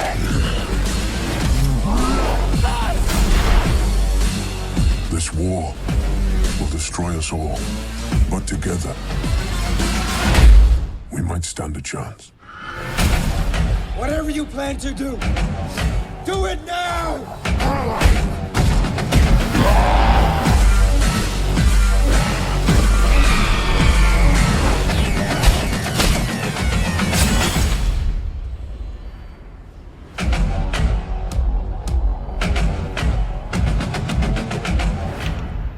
Unpopular opinion. I don't hate the music. Hear me out. Hear me out. Number one, we know it's just marketing. That music is not going to be in the movie. And the way I think about it is, okay, so there's the new Star Trek movie that's coming out. Right. The music for that is the Beastie Boys. That's obviously not going to be the theme of the movie, is like the Beastie Boys. And I feel like trailers are just supposed to get you hype. It builds up, and then it sounds super like hypey. And then it's kind of got that aggressiveness. I don't hate it. I'm not saying I love it, but like, They very much said a million times in all of the interviews that I've been editing, we don't want it to be Lord of the Rings Volume 2. Like, we do not want this to be version 2.0 of every fantasy movie you've ever seen, which is, I believe, why marketing is going in this direction of, like, we're new, we're hip, we're edgy. And I don't know that, like, But if they use the Stormwind music, like, seeing the Stormwind music in Stormwind, I think would be so much awesome nostalgia for people that play WoW. But and it wouldn't be generic fantasy music. It would be like people would be like cheering when they heard the music come up, and people who didn't know gaming would be like, "Whoa, why are these people cheering at the screen? Like, this must be something awesome." I'm just like saying I don't hate it is all I'm saying. I feel like that's been the big like dubs. Oh god, it's so terrible. And like even at first I was like I don't understand this, but honestly like watching the trailer, it's not bad, and it's setting a tone for, you know, this is going to be fast paced, this is going to have action, and, you know, where it picked up as far as, because it was just very, very background music, and then about halfway through the trailer it picks up, and that's when, you know, they're fighting and things get really intense, and I don't think it's a terrible marketing decision for the movie, because unfortunately hopefully, let me rephrase that. Okay. Hopefully, a huge portion of this audience is not WoW players. WoW players should be watching the movie, yes. But if only WoW players are watching the movie, it didn't do its job. Right. It's kind of like being like only people who read the Walking Dead comic watch the show. It should be able to stand on its own 2 feet, or else it hasn't done a good job.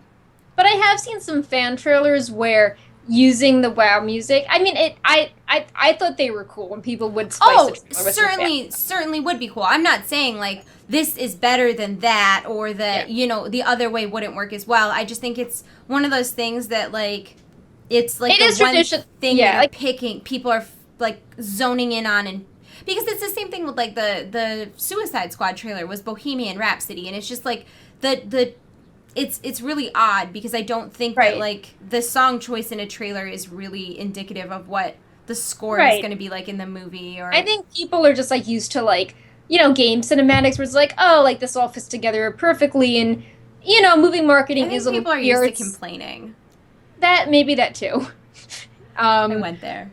But you know, it would be cool if there's like one trailer that was like, oh, absolutely, like you know, maybe they could be like, hey, like did this actually? Well, the very first long form trailer didn't have dubstep though, right? It was just the TV spots, and then this one had the dubstep in it. But the very first one was much more traditional. But like all that being said, this trailer had so many awesome like. Yeah, there was some new scenery in it. Like Garona killing, like that was awesome when she just was like. You know, like stabbing the person. This trailer really showed that they wanted it to be in 3D, because I know that while it wasn't shot in 3D, they used like the best of the best of the best stuff to do the post-editing conversion to 3D, and you could tell in the beginning, you know, when Durotan's coming out and he like punches the screen, like that scene was meant to be seen in 3D, and the same thing with like Garona and the blood, like that was meant to be seen in 3D. I also really like that you actually see orcs fighting each other, and there's the very distinctive brown orcs versus green orcs.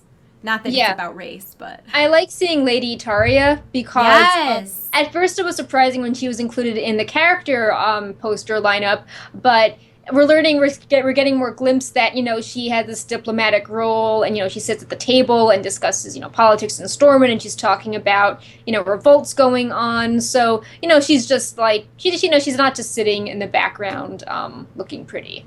Yeah, no, I really liked that as well. I really liked her poster that we showed last week, too. Yeah, she looked very... cape was gorgeous. Yeah, she looked very queenly and important, and not just, like, pretty, you know what I mean? Like, she looked like someone who commanded respect, which I really liked. Garona is just a badass in this whole trailer. I know. My favorite part... Okay, so I think it's hilarious that Travis Fimmel uses his Vikings accent in this movie, because he doesn't need to. Like, that's not how he talks. But he totally uses that weird, like, Nordic accent that they made up for Vikings. Like, he just adopted that in this role, and he's like, I am here to protect you. She's like, I do not need your protecting. Yes! So good. I really liked that a lot. And I really liked that, I don't know, I think his character is going to be really interesting. I love that it's not just, like, you know, Garona falling in his lap and, like... Right. You know what I mean? She's very, like, tough and independent and on her own, and I think she's going to be such a cool character in this movie. But I also like to see, you know, you see Durotan and you see him both, like, I'm here to save our people, being diplomatic, but then, like, beating the crap out of another orc with his bare hands. Yeah, I like how they're including some, kind of shots of the orcs like meditating, trying to think, because they're trying to show balance on both sides. Yeah. It's not just like a bunch of orcs, punching people while the alliance sit at a table. It's like showing that both sides are like putting a lot of thought and being invested into this. Well, and I also like how, I'm sorry, go ahead. I was saying another cool thing I liked was that at the start, when you see the panoramic shot of Stormwind, they've done it a few times, but in this one, they emphasize it more at the frame or focus, that there's the statue of Medivh. Yeah. And that was really cool. It was super cool. Yeah. And it gives you an idea that Medivh is already someone who is extremely well respected, important. But I lost my train what of were you thought. going to say? I don't remember. Oh, so the ending shot too. Another shot I liked. I thought the beginning and end shots were effective, but towards the end, when the Alliance soldiers are starting to form a shield, and then there's so many of them, and then like this one orc just comes huge, out on this wolf, and it's like 10 soldiers with their little shields versus this one orc and the wolf. Yeah, I do like to really see the size difference between the two, because in game there's not that big of a size difference, but I would imagine that there would be in real life. I also like that in this most recent trailer we're seeing that like it's not the Horde or orcs in general that are the distinct enemy, it's the green orcs. It's the orcs that have, been tainted.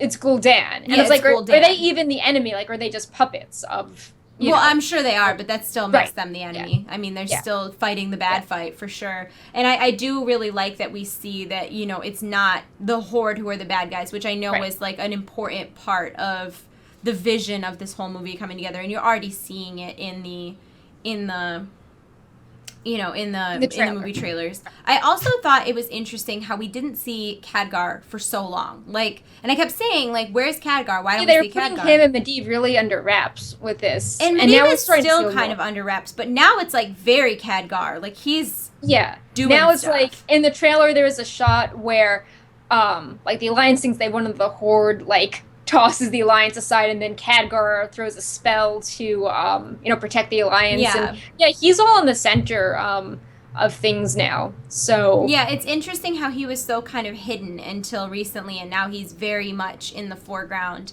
And I'm very interested to see what his character is all about, too, because in World of Warcraft, we only know, like, old Khadgar. And I know a lot of that isn't necessarily age. It's, like, tainted by magic Khadgar. But he's still, it's still a while, young. Like, the events between the war and, World of Draenor, where he's like, I want Apexis crystals. There have been quite a few years between that. In game, he's very cheerful. He makes jokes that he's a pack rat in Legion, that he collects Apexis crystals. He's a hoarder. So it's nice to see, like, getting his character fleshed out. Well, he seems so young. Like, when you see him next to, like, all these diplomats and the kings and even like Lothar, like he seems like he's like 15 or 16, like the world needs more people to save it, and you're like, you're in like first grade. Like, sit down. So I'm pretty excited because he seems like his character is going to be really interesting too. I also got these promotional pictures that I found. These are up on their Facebook now. Yeah, this is the new imagery for Unite, which I really like. I don't like this at all. Yeah, I don't. That series is like it's not their strongest series. Like, I don't like it at all. Let's be open about that. And then these are some behind the scenes shots of some of the scenery. Yeah, that is super cool of Stormwind. That's the Lion's Pride Inn. Yeah. And I think Duncan Jones tweeted these, and he was like, "These are awesome. I wish we could have thrown a party there." Yeah. And yeah, I agree. Like, that's a really important spot that, if that's fun for Storm and for, RP and also some quests as well. I think one of the Legion quests for your artifact actually takes you there, one of the rogue ones. So it's just I really like his behind the scenes shots. Do you know what's weird about this Durotan poster? I'm sorry. Why are his eyes blue? Because, like, in the movie, Durotan's eyes are brown. Like, in all of the like, hold on, let me show you. Oh, wrong one. Oh, look at... No, I guess his eyes are light. I take it back. I feel like his eyes change colors. Maybe that's what's so weird about it to me. Is I feel like I've seen him... Like, I've been staring at a Durotan picture all day because I did closed captioning on a Durotan interview. And the eyes in that one were definitely not light blue like that. I think it's so shocking to see that on an orc. And it looks fake. Yeah. It looks really fake. I think just that whole series, like the font, they don't associate with Warcraft, really. And I'm not really sure what they're trying to get across with that. like what type of audience they're trying to. They remind me of like baseball cards or something. They remind me of like trading cards or like. Right, but they're obviously not. They're not. Like, but they don't seem like posters or promotional images. They seem like, I don't know, weird, almost like fan art. Like I would expect to see that on like DeviantArt or something. Like I don't know, it's weird. Right. There also is a movie panel at PAX East, which we're sad about. We heard about it like at the last minute. We both had plans not to go. Now we're like, oh my god. Like, no, so I'm rating. On it was Tuesday, right? Thursday. Just after raid on Thursday, I check my email, and I have an email from Legendary. And I'm like, what is this email? So I open it. It is addressed to me. It's not like a canned email. It's like, hi, Danielle. We're having a meet and greet with Duncan Jones and Rob Kaczynski, and we would love for you to come. It's after PAX, da-da-da-da. And I'm like, heartbroken. I was immediately looking up, like, how much it was to, like, fly, like, next day into PAX. It's like an 8-hour drive. It's not really, like, reasonable to make that drive for a 1-hour event, but I was so sad. But one of your coworkers is going, right? Yeah, he was already going. He's covering Hearthstone primarily. So I'm like, hey, you were going to this. So. Have fun. Take pictures.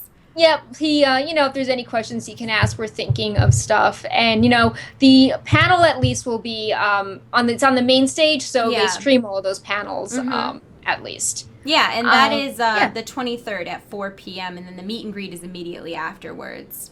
Yeah, in the evening. So, a few hours later. Honestly, it's probably better for everyone that I didn't go because when I went to the movie set, I joked, but it was also serious that maybe it was for the best Rob Kaczynski wasn't there. Oh, no. So, like, maybe it's for the best that I didn't go to a meet and greet with Rob Kaczynski. Like, how creepy can you be before you get kicked out of an event? I probably would have found out. When someone who I knew that was going to PAX East that was going to that, I responded to their email with gaze lovingly at Rob Kaczynski for me. I didn't even get a response. I think I creeped the person out, but ooh. So, okay, last thing, and then we'll talk about merchandise, which I'm super excited about. There is a new exclusive movie shirt at Hot Topic, but it's only in men's sizes, which is kind of lame. Yeah. One other movie thing is that we put all of our Movie Hub stuff on one page. You can easily find it. It's wowhead.com/Warcraft-movie. And, anything that we've mentioned that has movie news in it, it shows up on the page. There's a gallery of all the character portraits. There's a gallery of trailer screenshots, and we're adding more to that. And you can see the main trailer there. And I believe soon you can buy tickets, and there's also a countdown ticker to, how many days are left until the movie opens in the U.S. It's so soon! Yep. Let's see what the tracker says as of this time. It is listed as 48 days, 7 hours, and 20 minutes. 48 days. Yes. That's so soon. That's less than 2 months. I can't handle it. They cut down trees, branches, so my lighting is doing things because I don't have leaves I did before. I am trying to adjust again. I don't know if that made it worse. I think that made it worse. I think you need to move in the other direction. Like this way? Oh, that one's right there is good. Okay, I mean, if you're really leaning, like gangster lean, you're fine. Yeah, that's fine. Yeah, that's fine. Yay. Now Pepe has all the sun on him. Merchandise, super exciting. You guys have obviously seen our Emerald Whelpling plushes. Yep. Super cute. This is one of many in the plushie series. So this is the fourth one, actually. You can see that there's 3 more behind me. The crimson one, which came out around BlizzCon. The blue one is from SDCC. And the black one as well. I believe there's going to be 2 more in the series. We've seen some Blizzard licensing people tweet about, just some pictures of them around home. And we've seen a bronze one as well as a blue one. But yeah, they're super cute. They have posable wings. This is the back of them. Their wings do stuff. I really like the green one. He's my favorite one in the series so far. Yep, he has cute little dragon claws. Cute little dragon feet. Yep, he is very then cute. Perk is wearing the new Legion t-shirt, which is what the devs were wearing in our interviews. Yeah, so we weren't sure this was actually going to be on sale because usually like when the devs were stuff at BlizzCon, like that's only the devs. Yeah. So they opened this up, and this is obviously the Legion logo, which you can see currently all around Shadow Moon Valley now, but in tons of places, obviously in Legion, and it has the logo, and it's not just pure green, it's got like a distressed look, so there's a few different shades of green, and then, can I turn around? There's a Blizzard logo, which you can see on the back as well in felt green. So, yeah, and I also have on just this is the Cute But Deadly Illidan pin, which you can also buy on the shop, and then just the Wowhead Rocket and a cute Pepe, Demon Hunter Pepe pin. Oh, of course, because that's, Yep. you know, why Yep. wouldn't you be Pepe. wearing a Demon Hunter Pepe pin? Also, they added this new Cute But Deadly Illidan sweatshirt. There is a men's and a women's version. This is obviously the women's version, which I was really surprised when it arrived, and it was sort of like an off-the-shoulder. It's like, It's got Illidan freaking out on the side, and we've talked about this in the past, guys. Like, I'm tall. Like, I'm like almost 5'8", and the sleeves are really long. This is a women's medium, and the sleeves are actually super long. So it's got Illidan. He's kind of freaking out. He's all upset. And then on the back, it's got the Cute But Deadly logo, kind of near the butt. He's freaking out, but cutely. But cutely. But it fits super, super well. I was surprised because I have issues with sleeve length a lot. That's a big problem in my life. So I was really pleasantly surprised that the sleeves were long enough. Did you see that? Did you see that I did that? I have my Fae dragon hanging from a picture. Oh, I did not see that. Let's see. Do you want to do the desk mat next? Yeah. Oh, let me hold on. I can see it. Yep. I think we can see it. You can see my office is super messy. So you can see there's this big desk mat. It's Illidan. It's the Key of Bane art for Legion. And I'm going to put this on my computer desk after the show. It's obviously very big. It's huge. It's made to put under a keyboard, and then your mouse would go next to it. But because my desk is L-shaped, my mouse sits back further than my keyboard does, so the desk mat would be hanging over the edge of the desk. If I did that, that would be weird. So I have it sideways, but it looks cool and I like it. So that's a thing. Then we also got the new. Okay, so these were super cute. So there's new Pepe is wearing them. They have the new Illidan Cute But Deadly keychains, and you can get them either in keychain form or with a Cute But Deadly lanyard. Yep. And then for some reason they also sent us the Lich King. Yep. So this is the Illidan close-up, and then some of the art. It's a different Cute But Deadly, and I liked it because it kind of shows spoilers of characters we don't know about yet. There was Chen and Thrall and a treasure goblin. Yep. And some StarCraft things. Yeah, I think there's... It's some sort of bug. It's a Zerg, but it's not a Zergling. It's something else. There's a different version of Arthas 2, I think, in it. And there's pandas, there's murlocs, Nova is there. It is very cute. Yeah, I'm glad they'll be expanding all of those lines because I really like the Cute But Deadly stuff. I have all the figures. There was, in China, they had a bunch of Cute But Deadly merchandise where it was hoodies of Deathwing and Thrall. I remember you showing me. They were super cute. I wish that would come to the US. Me too. Yeah. Anyways, if you're interested, the Emerald Wepling plush is $25. The Legion shirt that Perk is wearing is $24. The Cute But Deadly sweatshirt that I am wearing is $40. There is a men's version of this as well, which is a crew neck. The oversized mouse pad is $24, which is a really great price. The Illidan keychain is $6.50, and the Illidan lanyard is $12.50. Now, we do currently still have our thingamabob. Gold Turon. It is right here. Discount. Yeah, the Gold Turon discount. So that's also still a thing. Yep, so if you spend $50 or more, you can get a free gold pin, and this is the only pin that you can get currently that is guaranteed to be a gold pin of that character. Normally you have to open a bunch of blind packs. When you are putting in the code, fill it out under the free item box, not the discount box, because it will work on one but not the other. Yes. I think that's all with the Legion merchandise. I'm sure there will be more as Legion gets closer to launch. Like, we have all the wall hangs for the other expansions, so I'm sure there'll be one for Legion as well. But yeah, I don't know where I'm gonna put it. Like, okay, so you say that, right? But I like my wall is, guys, the wall is full to the ceiling. Right. Like, there's no more room. I don't, and they're so well organized right now. Like, where am I gonna put a Legion wall hang? I don't even know what I'm gonna do about that. It's a real problem in my life. People ask me that all the time too. Like, where are you gonna put the Legion one? I don't know. Your guess is as good as mine. I'm out of room. Perk, you didn't even talk about how you were the community spotlight this week. It's awkward talking about yourself. Perk was the WoW community spotlight this week because she deserves it. Aww. I was super happy for you. Aww. And they picked a cute picture where you're surrounded by plushies. Yep, the Pepes are in the picture. They were happy. Yep. Yeah, I was very, Blizzard approached me earlier this week and asked me if I wanted to be in the community spotlight. So, of course, I said, yes, obviously. And, they asked me a bunch of questions I was happy to answer.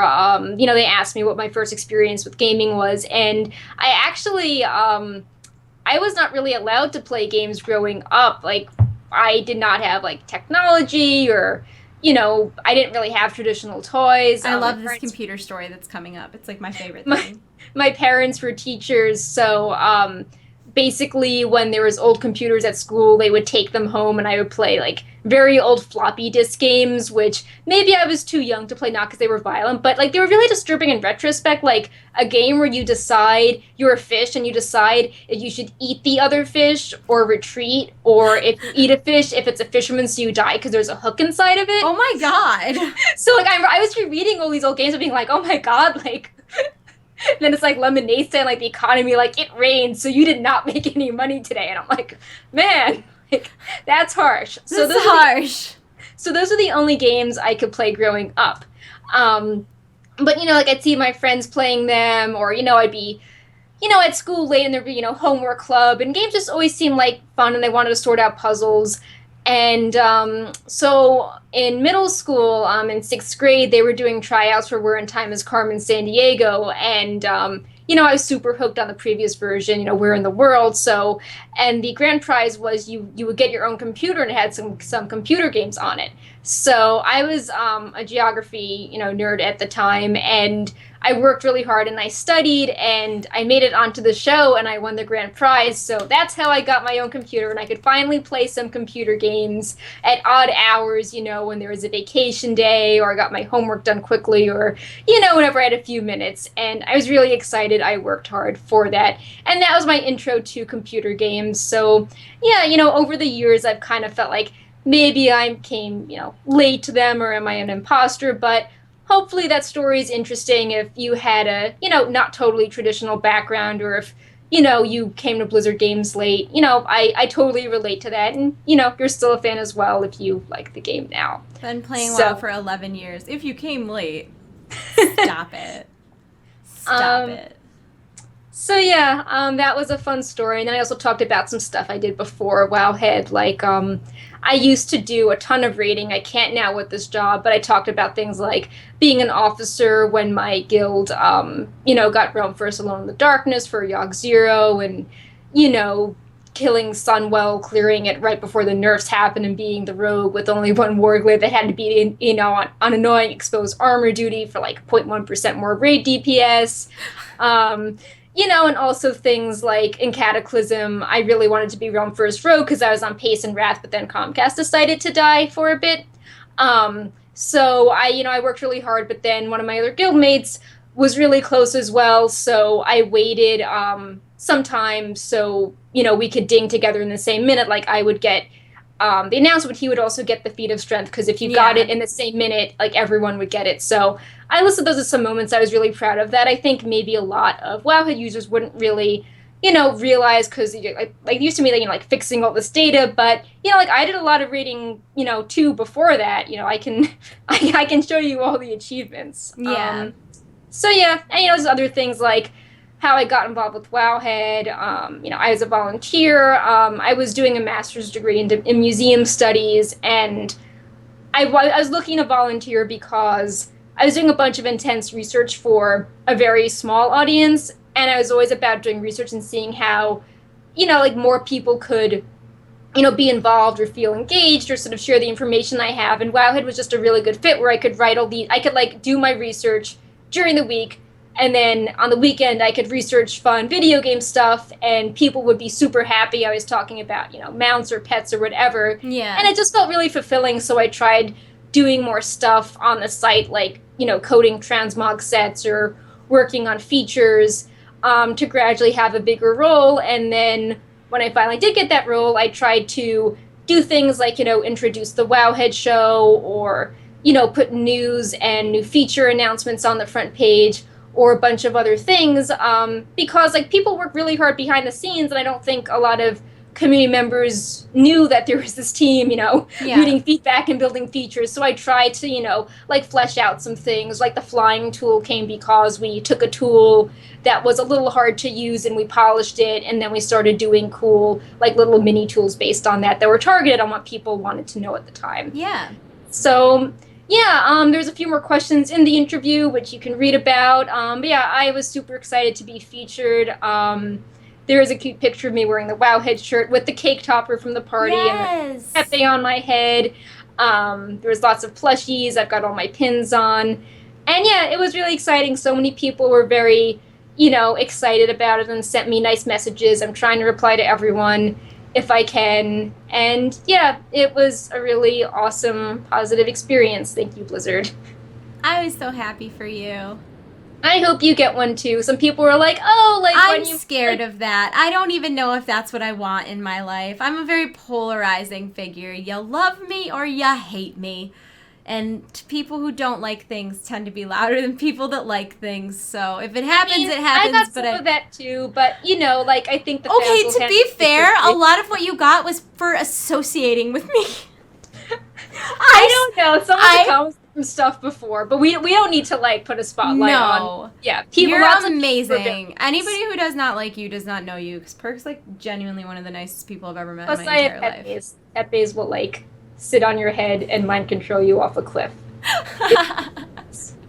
So good. Well, anyways, I was super happy for you. It was a really good community spotlight, and I'm glad that people were excited, because they should be, because you do a lot of awesome work, and I feel like people don't understand exactly how much you work. It's sort of shocking. It's sort of shocking. Like, if Perk takes a day off, I'm concerned. I'm like, oh, what? Oh, it's your break. Okay, got it. Because it's like, I can message Perk at like any time. At any time. I'm talking like 4 in the morning, 4 in the afternoon, 7 in the morning, 7 at night. It does not matter. She's like available and working. I don't know when you sleep. You might be a robot. I don't know.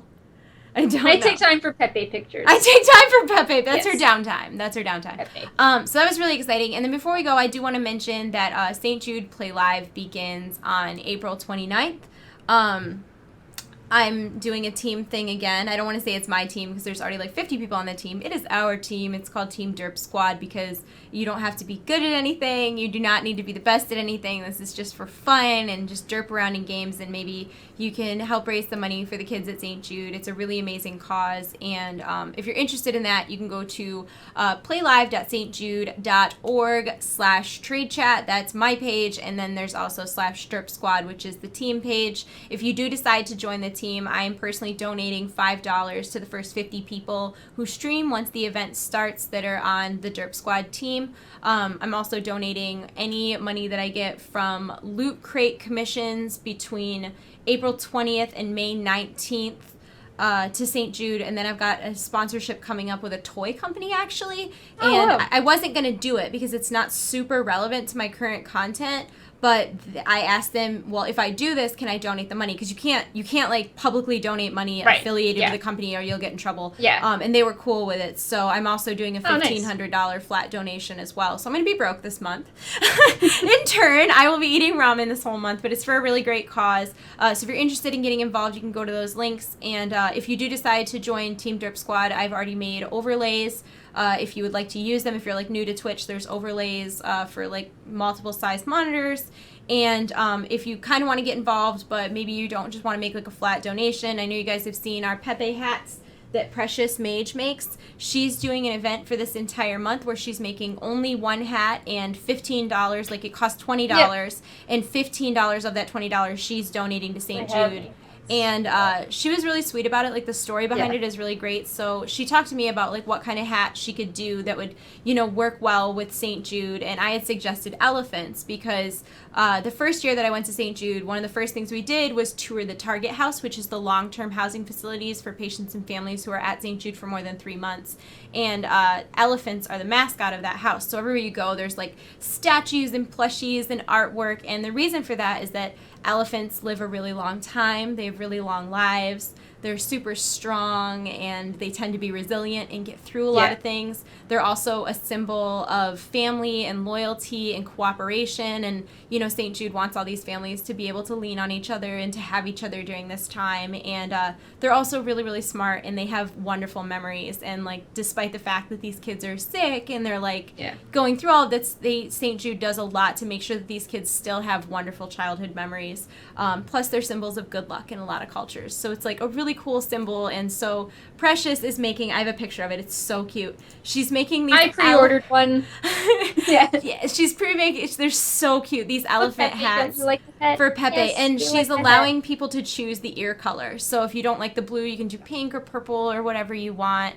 And 15 out of $20 will go directly to St. Jude. And she even allows you to choose, like, she's not making the donation in her name. It's not, like, about her. She's offering, like, when she does make those donations, if you want your name to show up so that you know the donation went through, you can choose that. So it's really awesome that she's doing this. And I know that, you know, she's putting a lot of work on her plate to do something awesome. So there's a lot of ways you can get involved this year if you want to. I know Perk and I will be streaming, although we haven't nailed down a date yet. I actually might force you in next week because I could stream right after. Like, we could go right from Wowhead Weekly. I need to see. I think I might need to. I think I'm going to Vegas next weekend. Oh, well, okay, well then not then. But whatever. There will be at least one stream with Perk because I know that would be fun for you guys. Yeah. And I will stop with the dark and heavy subjects now. Oh, it's really good. It's a really awesome It's event. a really awesome cause. I'm not, like, I don't want to say I'm, like, a super, like, philanthropic person. Like, I'm not, like, you know, I'm not, like, just throwing my money at every charity, but I know that St. Jude's a really, really reputable charity. Something like 89 cents on the dollar goes directly to help the kids. And another thing that they do that I think is really cool is that all of their research is open source. So any breakthroughs that they make in, you know, pediatric cancer, sickle cell anemia, AIDS, the flu, all of these really, like, dangerous things to children, doctors all over the world can use that without having to worry about, you know, paying money to access it. And the other thing that I think is really cool that they do is they don't buy medicine from, like, pharmaceutical companies. They have an in-house pharmaceutical lab, and they make all the drugs themselves.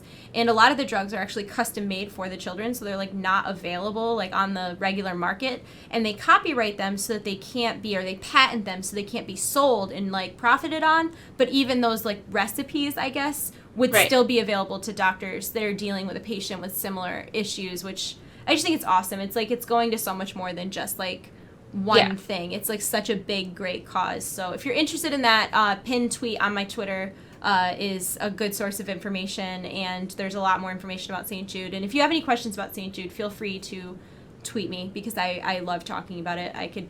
Poor Precious. Yeah, it's really Precious. awesome. Yeah.